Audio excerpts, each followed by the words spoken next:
दोस्तों नमस्कार, मैं रमन शर्मा। कल राहुल गांधी नेता विपक्ष चुनाव व्यवस्था के ऊपर खूब बोले और खूब पोल खोल की। देश में अब ये चर्चा का विषय है, क्या हमारी चुनावी व्यवस्था ईमानदार है, निष्पक्ष है, पारदर्शी है? उसका एक सटीक जवाब है, बिल्कुल भी नहीं। पिछले 11 वर्षों से हर सूचना, हर सवाल, हर व्यवहार दबा दिया गया क्योंकि सरकार ईमानदार नहीं है। अब हर संस्था डरी हुई है क्योंकि पोल खोल कार्यक्रम ये शुरू हो गया है और सवाल खूब सारे हैं। और सवाल इसलिए भी हैं क्योंकि जनता में आक्रोश है। जनता में आक्रोश क्यों है? जनता को उसका हक नहीं मिल रहा।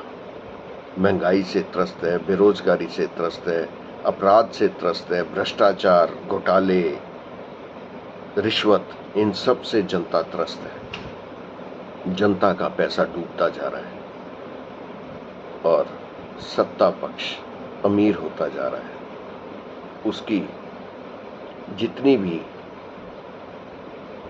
संपत्ति है वो बढ़ती जा रही है। ऐसा क्यों हो रहा है?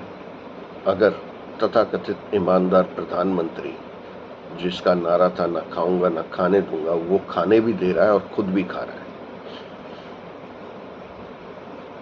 और हमारी विदेश नीति तो जैसे चुनाव आयोग सरीखी हो चुकी है। चुनाव आयोग भी बिल्कुल एक आदेश के ऊपर काम कर रहा है और हमारा संविधान एक कोने में खड़ा देख रहा है कि कोई उसे सहारा दे और उसे फिर से अनुपालन में लेके आए, जो पिछले 11 वर्षों से संविधान का तिरस्कार हो रहा है। ऐसा क्यों हो रहा है?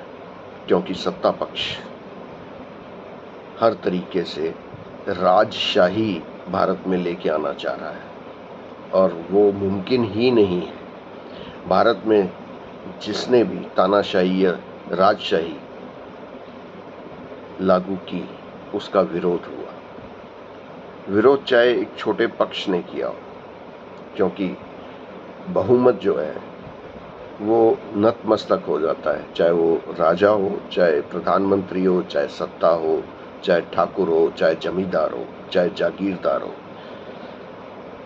चाहे पुलिस थाना, क्योंकि उसके आचार व्यवहार में सदियों से यही होता आया है। जबकि भारत के अंदर स्वतंत्र और स्वतंत्रता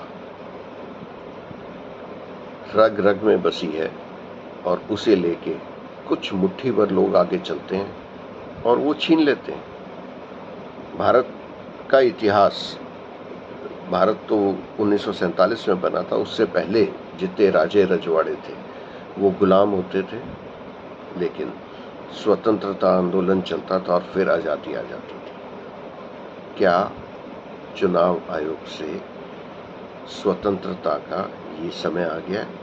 नमस्कार, धन्यवाद।